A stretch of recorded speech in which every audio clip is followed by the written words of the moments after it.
Yeah, so a couple nights ago, I had a I had a dream, and in my dream, I was being taught. It was more like, I never have any deep dreams. I never have dreams where anything deep is going on, any kind of revelations or nothing like that. But a couple of nights ago, I had a dream, and it was really like God was teaching me about the Sabbath. Now, in my life, I never really cared about the Sabbath, at all. I didn't think much of it, Saturday or Sunday didn't matter to me.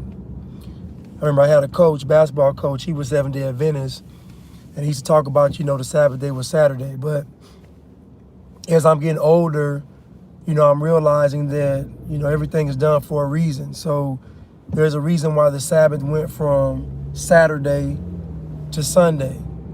But anyway, in my dream, God was telling me that the Sabbath is a way to always stay disconnected from the world.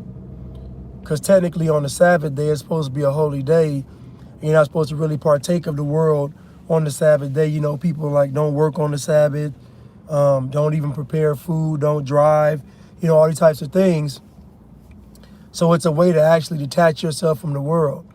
I remember being in LA, and on Saturday you would see all the Jewish men walking with their sons, and then you see the women walking with the daughters, but they were observing the Sabbath day, keeping the Sabbath day holy.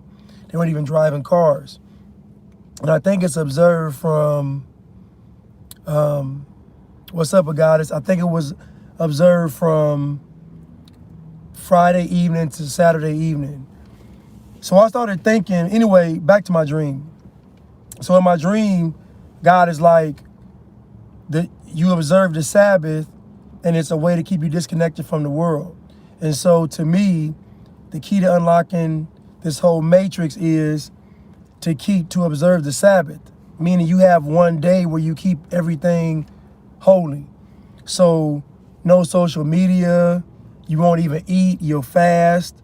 Just imagine what that does, just that one day, what that one day does for a person. That one day changes everything because now you're not really tied to the world. Imagine you keeping a day so holy to where you don't partake in the world at all. And if you think about it, think about Saturday, think about the devil being in the details, and think about how Saturday is a day where most of the cutting up takes place. Most of the debauchery takes place on Saturday. It's just ironic that they took the Sabbath from being Saturday to Sunday, and then most of the cutting up is on Saturday. Like Saturday is a day that most people get to enjoy.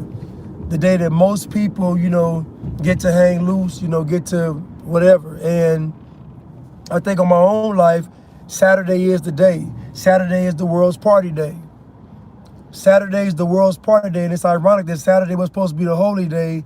The world made it the world's party day, and then now Sunday is the Sabbath day, but Sunday is not really the Sabbath day. So it's like the devil got you in violation twice, and it's crazy. But in my dream, this stuff was being revealed to me of why this Sabbath is important. So imagine God's design from back in the beginning to say observe the Sabbath for a time like today, where the world has such a strong hold on people. Imagine people today if they just took one day to keep one day holy. I'm not talking about Bible study. I'm not talking about going to church. I'm talking about one day where you say, I'm not going to partake in the world. It would almost be impossible for a person to be consumed with the world doing that just once a week. Think about what's going on right now, with everything that's going on in the world right now, all this tyranny. Think about all this stuff going on, this one world government, all this stuff, and think about how something simple as observing one day would save everybody's life.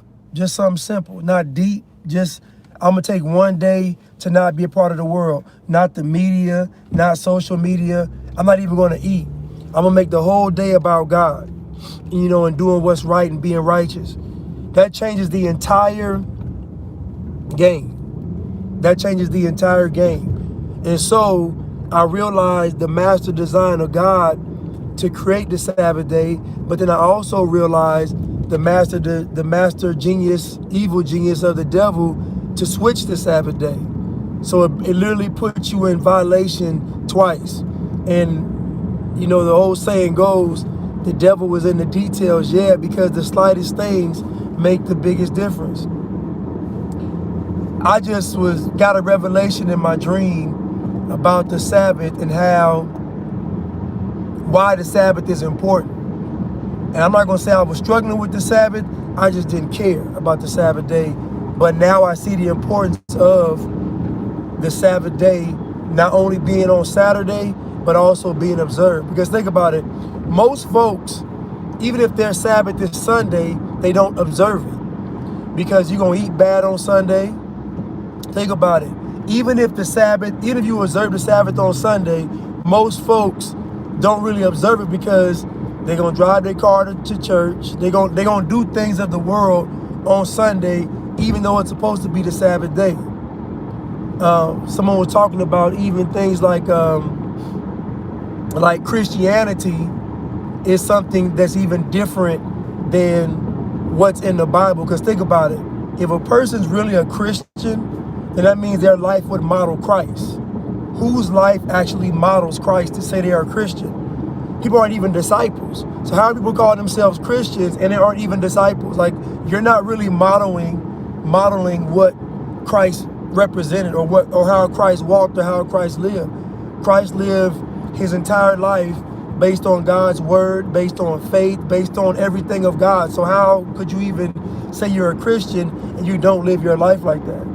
Christ is the word made flesh. So you have to be the embodiment of God's word made into physical form, and most folks ain't doing that. So to call yourself a Christian is actually insulting Christ, because most of us not even living like Christ. But being a Christian, you can say things like, God knows my heart, I'm spiritual. And you can say all these cliche things to really just sin. Like, people don't really take the word serious, so we've created all these types of things around God's word, even not observing the Sabbath day.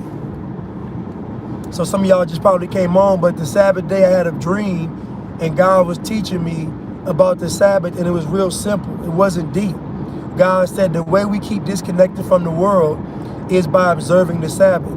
The way we unplug from the matrix is by observing the Sabbath, because the Sabbath day, if we keep it holy, we make the day about God and the things of God, right? So how can a person be connected to the world if once a week they observe the Sabbath? Meaning, I'm making this day holy. I'm a fast, I'm a pray. I'm not going to partake in the world at all for one day. That kind of is a spiritual detox from the world every week. Imagine doing that 52 times a year. It would almost be impossible to be bound down or tied into the world. And so I think it's part of God's beautiful design and a part of God's beautiful plan, you know, to do that. I think it's amazing that God has so much foresight, so much wisdom, so much understanding to say that observing the Sabbath is more prevalent now, that we need to do now in this time, than we did probably in the past, because the world has so much influence. You got to think about how powerful the media is. Think about powerful the social media is. Just think about how much of a stronghold the world has on people today. And just one day, the devil's in the details. And I tell people, it doesn't take a lot to see great results in life. It just doesn't. You can change something simple. Stop drinking soda. If you stop drinking soda, it changes your life drastically. If you stop eating fried foods, it changes your life drastically. If you get a better, it's simple things in our lives have great rewards or great results. And just to me, observing the Sabbath just one day a week, I'm not even talking about going to church. I'm talking about just making the day not about the world and making the day about God. It changes everything, because now it's a literal disconnect from the world once a week. So it's almost hard to not put things in perspective by doing that, because to me, the ultimate goal of the Sabbath is to put things in perspective. to value the things of God over the things of the world. And I got this revelation in a dream. And keep in mind, I never had a deep dream. I've never in my life had a dream that was profound. There was nothing. And the one time I get a dream that's actually deep is talking about the Sabbath, something I never even cared about in my life. Never had no concern with the Sabbath. Didn't think it was important. Saturday and Sunday don't matter. But it's genius. It's evil genius, because if we can make Sunday the Sabbath, then folks won't observe the Sabbath, because folks gonna sin on Sunday, and then you're gonna party and sin on Saturday. So they really killed two birds with one stone. They really killed two birds with one stone. And so I look at this matrix and I realize being in the world but not of it would literally save all these people falling victim to what's going on right now. Because most people, they don't really trust God because they don't put God at the forefront of their life enough. They don't put faith at the forefront. They don't live by faith. The Bible said it's impossible to please God without faith. So that means people that aren't even believing in God but have faith are actually pleasing God. Isn't that crazy? If it's impossible to please God without faith, then that means there are people that get rewarded because they have faith, even if they don't really look at a higher power, but they believe in what they're doing. Faith is the evidence of things, the substance of things hoped for, the evidence of things not seen. So what that means is faith is something that you are able to manifest into this reality. If you don't manifest into what I can see and touch, then it's not faith. You're just hoping and wishing. Actual faith manifests into the physical. And there are people that have that amount of faith in the world, and what they believe in manifests into the physical. Remember, I read something to Michael Jackson. He put that Thriller was going to be the best album of all time, and he put that all around his house. And guess what? We could argue that Thriller is the best album of all time. At least it's the #1 selling album of all time. But guess what? He manifested that into reality. So what I'm saying is, there are many folks that claim to be believers, but they're not really pleasing God. Because doing good isn't enough. The devil loves for people to do good. Like, the devil loves good people. The devil loves, there are many good people on the earth. Most people are good. I mean, they're not bad people. Most people are good, but good is deception though. Because good is not righteous. So a lot of folks that can be good, a lot of folks can be good but not righteous. And you being righteous and have being in right standing with God. Because good is all, there are people that feed the homeless, people that help the children, people that give their last. It's all kind of good. The devil loves good. The devil doesn't like righteous. And so I realize that many people, many believers are good, but they're not righteous. And when you're not righteous, you can still be used by the devil, because good people do bad stuff all the time. And they'll just charge it up to, like they say, God knows my heart, whatever. But anyway, my point is, we have to observe the Sabbath for a much deeper reason than just religion and custom. We got to observe the Sabbath because it puts things in perspective. It keeps us from being tied to this world. I believe we should even be fasting on the Sabbath day. I believe we should fast one day a month, not just from television or social media, but even with food. Like, we should fast one day a month. Because think about you fasting 52 days a year from social media, from the media, from the world. That's going to have a huge impact on your life because it puts things in perspective. It's almost impossible for us to, people say they praying and meditating, but you praying and meditating and then going back to social media and then going back to the world. You know what I'm saying? So it's almost like you never really make any progress. There's never really a line drawn in the sand between, us and the world. And I'm saying this today because I just realized that we're suffering now because people have put the world above God. That's just basically where we are. People value the things of the world above God, and the world has gotten so slick where the world has intertwined some of the things of God in the world so that the person will believe they're actually doing the things of God, but it's really a worldly thing. I was listening to one guy, and he was talking real good about the word and all this stuff. And then he got to having multiple wives. I said, here we go. You see, you listen to these people and they always get to a point. They always get to a point and it just sound good, but then they get to a point where you see, okay, that's what I see. Because dude was talking good till he got to that multiple wives thing. And let's be honest, what God intended is what God made in the beginning, was for us to live in paradise like Adam and Eve. That's God's intention. God didn't give Adam 12 wives. God gave Adam one wife for a reason. It's a reason behind God giving Adam one wife, because to me, the greatest character builder for people is marriage. The greatest builder of character for me is marriage, because it's a lot difficult, a lot more taxing on a person to put one person first and that person not meet their expectations. That builds more character than me having 12 women to where I'm never dissatisfied. If I got 12 women, I'm always pleased because one out of the 12 is going to please me. It's not building character. It's just not. So I say all that to say that they've intertwined the world with God's word. So there's no such thing as multiple wives under God's system. What God intended was Adam and Eve. Now the fall of man and woman caused all that other stuff. But the Bible talks about you being with one woman and you being with one man. Now what society, it's a huge movement with polygyny, polygamy, and polyamory. It's a huge movement because the world knows if you can get into having more than one spouse, then you'll never be of the things of God. Again, I talk about back to the Sabbath day. This is why observing the Sabbath is so important. And I'm not talking about going to church. I'm talking about observing the Sabbath to where you keep a day holy. You keep a day about the things of God. You totally cut yourself off from the world once a week. And I guarantee, I'm going to try it. But I'm going to speak it into existence. I'm going to try it where I'm going to observe the Sabbath.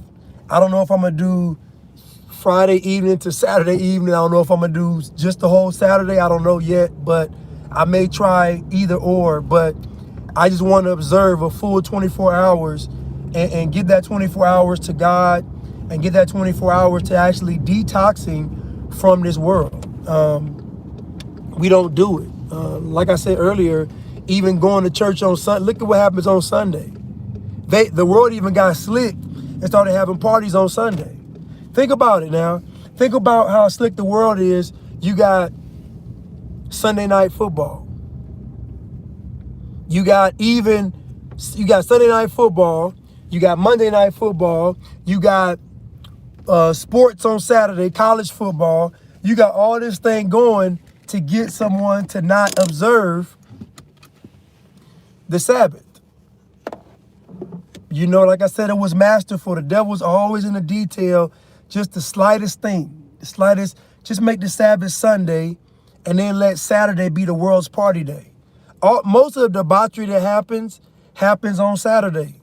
Most of the sinning that we do happens on, most of the people getting drunk. I guarantee more DUIs on Saturday than any other day of the week. I guarantee more stuff happens on Saturday that's bad than any other day of the week. And it's just ironic that's supposed to be God's holy day. Even God said, okay, on the seventh day, it was like God rested.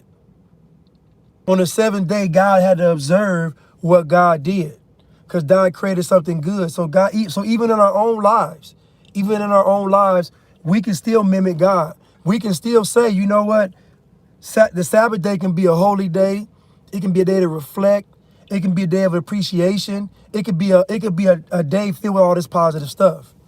You know, so, but again, I was a person that never cared about the Sabbath.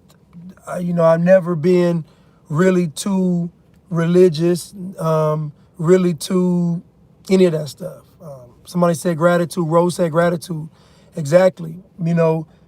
Giving thanks. Like, again, the Sabbath day puts things into perspective. Everybody's suffering now with the world because they've built their life around the world being on top. So that's the main problem. The main problem is we've built our lives around the world being centered. And it's a world center, and then we put God around the world. So church is on Sunday because most folks don't work on Sunday. That's why church is on Sunday. Church was on Saturday. Imagine if a person tells every job they go to, I can't work on Saturday.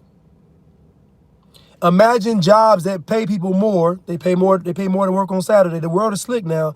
They pay you more to work on Saturday. In some places, when you work 5 days a week, you get paid to work more on Saturday. Imagine someone saying, I'm not going to compromise my beliefs for a job, so I can't work on Saturday. Imagine sports players saying, I can't play on Saturday. Doing those types of things always not only puts you in the right standing with God, but it also keeps you detached from the world. That's how important the Sabbath is, because observing the Sabbath draws a clear line in the sand. And the problem now is that there's no clear line drawn in the sand. There's no clear line drawn in the sand.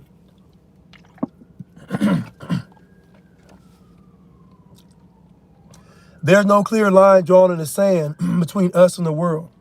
And like I say, we've built our lives around the world and try to fit God into it.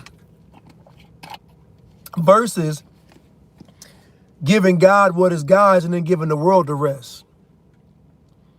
The devil's in the details. Something so simple as observing a day as God's day. And you can even, and listen, I'm not saying you got to spend the day just praying and fasting in your house and just read. You can spend the day giving of yourself. You can spend the day helping people. You can literally spend the Sabbath day being of service to someone. You can literally spend the Sabbath day helping the world. Like, you can spend the Sabbath day, but you're doing it not for yourself. You're doing it for someone else. You're saying, I'm choosing to be this of God on this earth. Dang, I can't read the comments, they keep disappearing. But I say all that to say that we have to get to a point now where we got to draw the line in the sand, because the powers that be have drawn the line in the sand. And I just thank God I got that dream. I thank God I got that dream, because I never would have got the dream, and I never would have been probably able to hear the teaching that God was giving me in the dream. I was literally like in a classroom, and I couldn't see who was teaching, but I was being taught. And the irony is I couldn't even hear any words, but I was being taught. It's just the weirdest experience where you're awake, but you're not awake. It's weird. Like you're awake, but you're not awake. You sleep, but you're not asleep. You're in an in-between place where you can really just hear from God. And God told me that this is how people are to be forever detached from the matrix. This is how you are separate from the world, because observing the Sabbath as a holy day, because it really is Saturday, draws a line in the sand. So imagine on a Saturday that you can't watch any sports. You can't watch any TV. You can't go to the movies. You can't do the stuff it changes everything. It changes date night. Like, think about Saturday and it being a holy day. But guess what? Saturday is the main day of the world. So it's literally, you're telling the world, I'm going to take, because the most precious day for the world is Saturday. The most precious day for God is Saturday. Just think about what happens on Saturday and think about what is supposed to happen on Saturday. They are literally polar opposites. All the debauchery happens on Saturday in the world, and everything good is supposed to happen on God's side on the same day. But they said, let's make Sunday the Sabbath day. That way they can do the cutting up on God's day. It's actually evil genius. It's actual brilliance. I sat back and said, goodness, these people are just the simplest, slightest thing. Like I said before, something simple as drinking more water, slight tweaks. Something simple as exercising, just a slight tweak. Something simple as waking up in the morning and giving God thanks for allowing you to see another day. Something that simple. Waking up in the morning saying your affirmations. Something that simple. Just the devil's in the details. These slight little things have colossal effects on our lives. Just colossal effects. And so I just realized that the Sabbath day is important. I'm telling you all right now, I'll be honest with you. I don't go to church. I don't go to church. To me, the church is compromised. But I realize why it's compromised, because they have church on Sunday. So the church is compromised. So off rip, church is compromised. Off top, church is compromised. That's why all the churches, most of them have become places where you can get that snake bite. That's why the churches now have become places that endorse the snake bite. Think about what they did. Yes, everything is backwards. It is, because the devil is about inversion. So the devil just inverts it. That's why they want you to say that a boy is a girl and a girl is a boy. It's just inversion. They want to get you to say it. That's why they're so big on the language, because they know if they get us to say it, then we're complying with it. We're complicit. They're not forcing us to say it. They're just putting pressure on us to say it. Say that man is a woman. Say it. They want you to say it, but guess what? In the spiritual realm, you're lying. Under God's eyes, you're lying, because it's a lie. He's not a woman, he's a man. But you see how just something so simple, let you say that man's a woman, something so insignificant and simple, it's a lie. So they get you to be in violation. Now, once you're in violation, now you can get what the world has to offer you, which is death, destruction, and damnation. Just simple, slight tweaks of things. It ain't deep. Like, this stuff ain't deep. This is why we are to observe the Sabbath, though. This is why. So we can always put things in perspective and have a clear head of what's going on. You're telling the world, I'm going to take your most precious day and I'm going to give it back to God, because initially it was God's most precious day. Initially it was God's, most precious day. And so I thank God for teaching me in my dream. I know dreams are real. I remember a friend of mine last year told me to write down all my dreams. Write your dreams down. The Bible says write down the vision and make it plain so those that can see it can run with it. So we should be writing down our dreams. So I said, okay, let me take it a step further.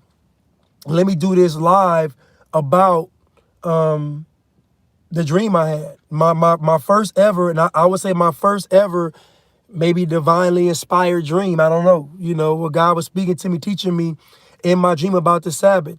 And keep in mind, I don't really know anything about the Sabbath like that. I was talking to someone that observed the Sabbath, but we didn't go into depth about the Sabbath. We just talked about how they observed the Sabbath and they didn't do this on the Sabbath. We didn't get into no spiritual nothing, no nothing. But a couple of nights later, I had a dream about the Sabbath, and that's where I got the revelation. And so what God showing me that the only way for God to really show up in your life is that you have to draw a line in the sand between the world and you. You have to draw a line in the sand between you and the world. And to me, the easiest way to do it is observing the Sabbath, because the Sabbath day, you're going to make it about God. So imagine a literal day about God. And then imagine this. Imagine doing it for the first year and the second year. Eventually, more and more days become like what? Like the Sabbath day. Because eventually you're building up your spirit. The Bible says that the spirit is willing, but what? But the flesh is weak. This is why we're supposed to subject ourselves. This is why I believe in fasting one day. I'm going to start implementing fasting one day a week, because I realize we got to bring our flesh under subjection for our spirit to rule. The problem with most of us is that we can't even tap into our God-given powers, because the flesh is so much stronger than the spirit. That's why. I mean, when I say stronger, I mean weaker. The flesh is so much weaker than the spirit, but the weakness is strength, because the weakness in the flesh means you're just indulging in the world. So the flesh is just really more tied to the world. But I guess that's what I really wanted to say today about the Sabbath, and just the devil being in the details, and just looking how they changed up everything for a reason. If you think about it, we only have three parts of our day, and that's just the morning, the noon, and night. Our day is divided up in three parts. You're going to spend 8 hours working, more than likely, 8 hours sleeping.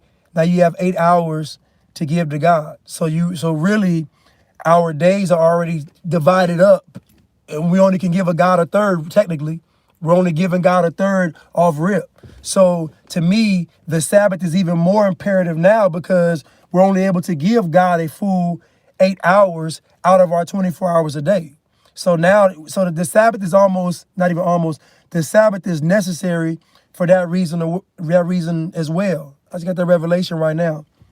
The Sabbath is even more necessary because we, in a given week, we've only given God what? What's 8 times 5 in a week? That's 40. That's 40 hours. It's basically 40 hours in 5 days. And let's say it's 48 hours of the 6th day, and then you give God the other 24 hours, which another 8 hours, my bad. So that'd be 56 hours of a week you've given to God. 56 hours a week you've given to God. You know, that's not really a lot in the grand scheme of things, but we're not even doing that. So to me, it's just necessary that we have the Sabbath. I'm just go over this real quick. That we have the Sabbath to honor God. That we have the Sabbath to disconnect from the world. That we have the Sabbath to observe it and make it a holy day, so that we draw the clear line in the sand. We had the Sabbath to detox from the world. We had the Sabbath to put things in perspective. The Sabbath encompasses so much, and it's really just one day. And it's crazy because fasting one day a week is nothing. I just did a 4-day fast, and I wasn't hungry any of the days. Somebody said, teach yourself self-control. Exactly. And exactly. The comments are disappearing as I'm talking, so I really can't. I can only read the first couple sentences.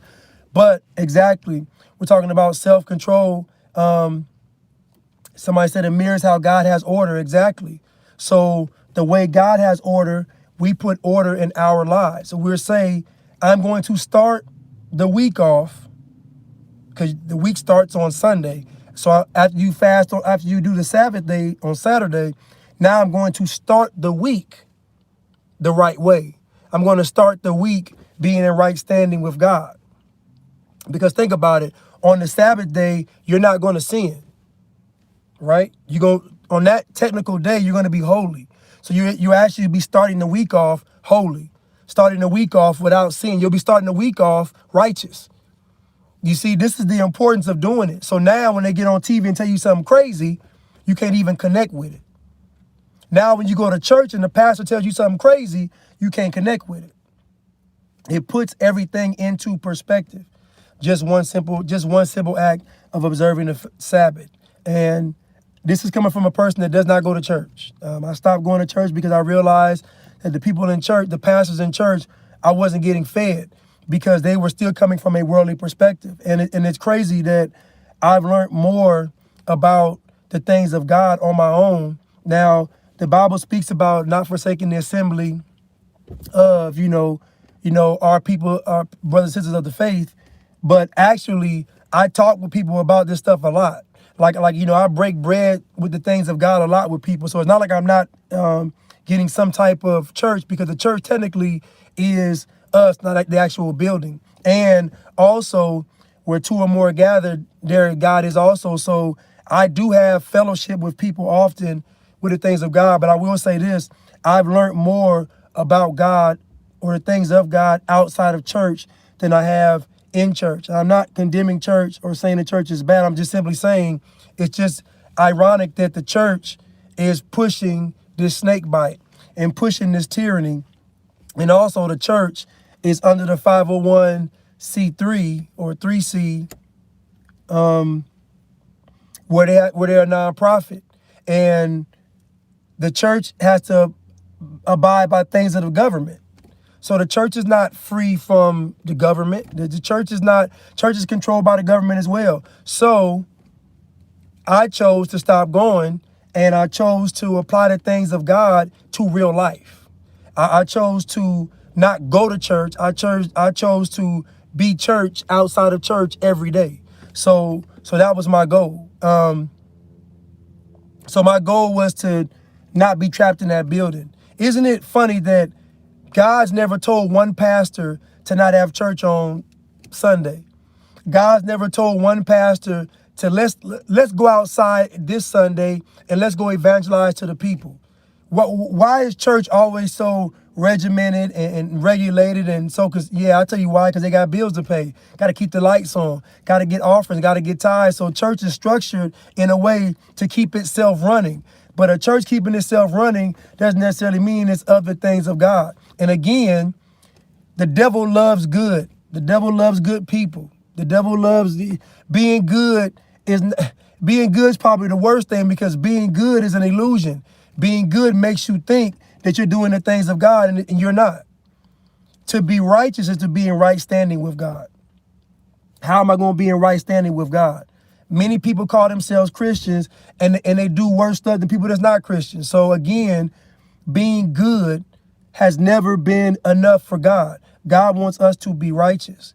And so part of being righteous is giving God just one day a week. God's not, think about it. God said observe one day. God didn't say observe 7 days. Look how honorable God is. God is saying, I want y'all just to observe one day. God could have said observe 7 days. No, God said, you know what? I want y'all to live and have fun in life too. Just give me one day. That's fair. That's honorable. God say 1 day out of 6, God, I can do it. Most folks can't even give God 1 day out of 6.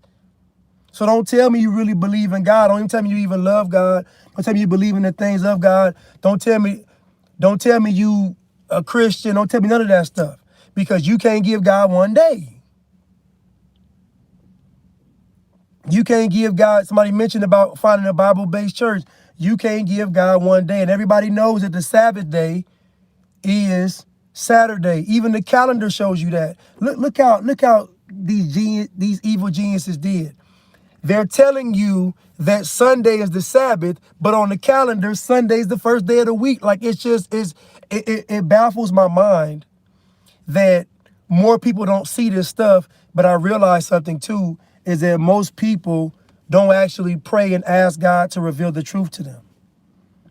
Because most folks really don't want to know the truth. Because once you know the truth, you got to be what? Accountable. So most folks really don't want to know the truth, because once you know the truth, you got to be held accountable. That's why most people don't even want to hear it. That's why a lot of you all are talking to people, telling them about what's going on.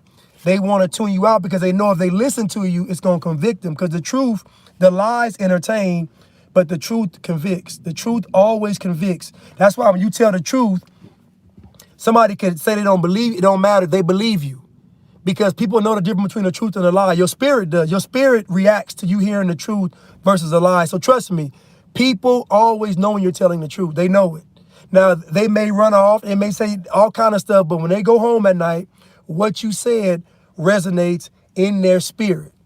I'm telling you, trust me, it resonates in their spirit. That's why they want us to do what? They want us to stop telling the truth.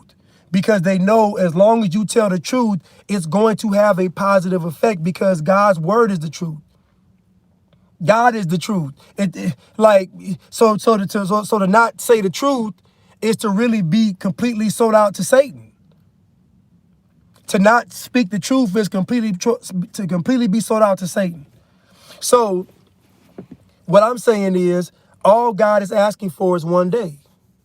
And that 1 day, I guarantee I'm gonna do it. I'm not going to tell y'all to do something I'm not going to do. I'm going to do it.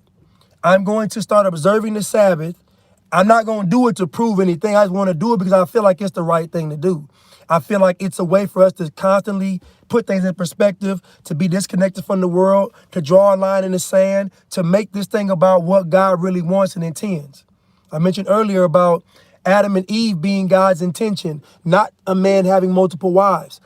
Adam and Eve was God's intention, because God said it's not good for man to be alone. But you all know, there was a time I was messing with 5 women, right? I was alone though. How can I mess with 5 women and still be alone? Think about it. So multiple women doesn't cure what God saw, that it wasn't good for man to be alone. Because man being alone doesn't let man activate his purpose. Because man operates better when a man has something to fight for. A man operates better when a man is held accountable to a woman that he loves. A man is better when he has purpose. A man is better when he's married. He's better when he's married to one woman, because he and her are supposed to become one flesh. It's harder to deal with one woman and give her your all than it is to deal with 12. I'm telling you, I done been there. I just said I was alone. I was alone and I was messing with multiple women. Because when God said it's not good for man to be alone, no, it's not good for man to be alone. Because if man is alone, like when a man is lonely, what does he do? He's gonna fill his life up, fill his time up with things of the world. That's why it's not good for man to be alone, because man's mind starts to, when they tell you an idle mind is the devil's playground. So to me, marriage is the ultimate character builder. Marriage keeps the husband and wife in check. Marriage says, I'm choosing to put someone before myself for the rest of my life. That's honorable. That means it's never going to be about me. That means I'm never going to be able to be selfish. I'll never make it about me. I'll always make it about making sure this person has what they need. I'll always make it about making sure that I'm for this person, that I'm doing what I'm doing for this person. So I used to work out just to be in shape. Now I work out for my wife. I'm not married, but what I'm saying is my body is my wife's body. Her body is my body. We become one flesh. So if my body's her body, then I can't be out there lending my body to other women, and vice versa for the women lending her body to other men. This is the ultimate character builder, is marriage. So I know that a man's at his best when he's married. All these successful men out here, and most of them are married, ironically. So the world is trying to get rid of marriage for that very reason. Because part of a man being a man is a man being able to guide, provide, and take all the blame or assume all the responsibility. That's a part of a man being a man. That's really what manhood is. Manhood is not what they put on TV and in the movies. Being tough and strong. That's not manhood. Manhood is being able to guide, provide, and take all the blame. That's what manhood really is. That's what's activated in a man when he becomes a father, when he becomes a husband. They don't want that though. So again, the devil's always in the details. Just a slight tweak of something changes everything, but for the good and the bad. So I believe that we need to get back to observing the Sabbath, and it doesn't have to be deep. You can just start off by saying, you know what? I'm gonna start observing the Sabbath by not going on social media, or I'm gonna start observing the Sabbath by not watching TV. You ain't gotta do it all at once. You can build up to it, but just start with something. Just start on the Sabbath day, on the actual Sabbath or Saturday. Just start giving up something. Build up your faith. Build it up. Just start giving up something. I'm going to give up sweets on Saturday. I'm going to give up TV on Saturday.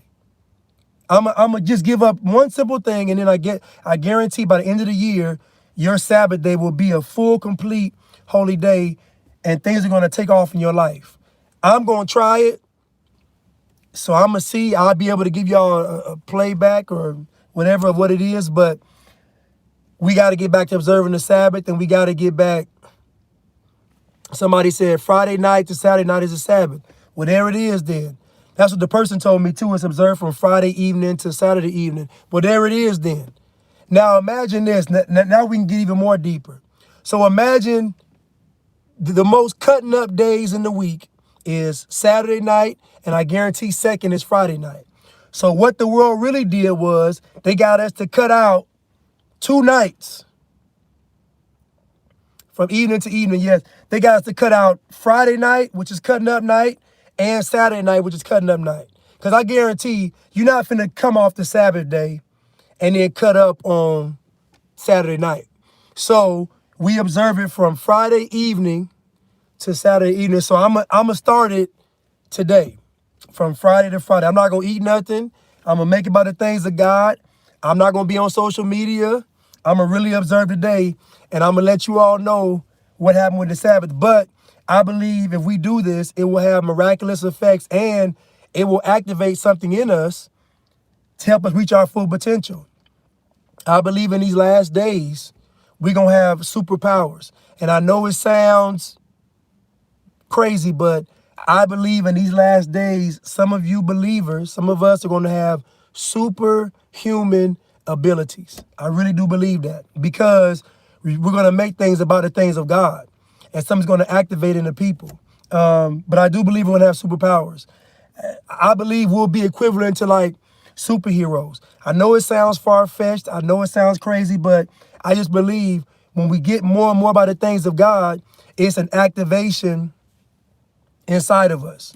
I'm going to share my progress and let you all know. But listen, I love you all, and I thank you all for supporting me and listening to me. And I'm thankful I'm able to share this revelation with you all on YouTube. But yeah, so just remember though, you ain't gotta make it that difficult the first day. Just start giving up stuff on the Sabbath from Friday evening to Saturday evening. Just one day out the week. All God's asking for is one day. God asking for one day, Friday evening, Saturday evening, the most cutting up days. You give God those days, and I guarantee it will not only put things in perspective, but God's going to reveal and activate some miraculous things in your life. I can almost promise and guarantee it. Why am I saying that? Because God told it to me in my dream. I've heard from God when I was wide awake, but never when I was asleep. So what I'm telling you is that's why I know this is so serious, why I want to do it live. I know this is real. So anyway, somebody said you don't need to fast as a feast day. Well, I'm not saying y'all got to fast. I'm just saying I'm going to fast. Y'all ain't got to fast. I'm saying I'm going to fast on that day because I just want to fast one day a week anyway. So why not that day for me? It's just me. That's not, you don't have to fast. That's my own personal thing involved with the fast. But we got to just observe the day. So I love you all. And I thank you all for everything, y'all listening.